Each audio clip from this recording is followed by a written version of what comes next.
Ya ampun, di 1,5 juta kamu udah dapetin monitor yang bagus buat gaming dan editing. Plus garansinya 3 tahun dan kalau panelnya ada dot 1 bisa klaim garansi. Astaga, di 2024 180 Hz IPS udah semurah ini. Dan Skyward tuning panelnya juga oke buat editing. Kamu bisa ganti presetnya ke DCI P3 buat edit di color space display P3 dan preset sRGB buat edit di sRGB. That's pretty good. Gampang banget kan? Pastiin juga kamu join Discord DCID ya buat dapetin optimal settings monitor ini. Dan buruan juga ganti monitor 75 100 Hz kamu itu.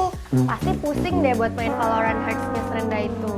By the way, aku cocok gak sama monitornya? Aku tunggu kamu di bawah ya.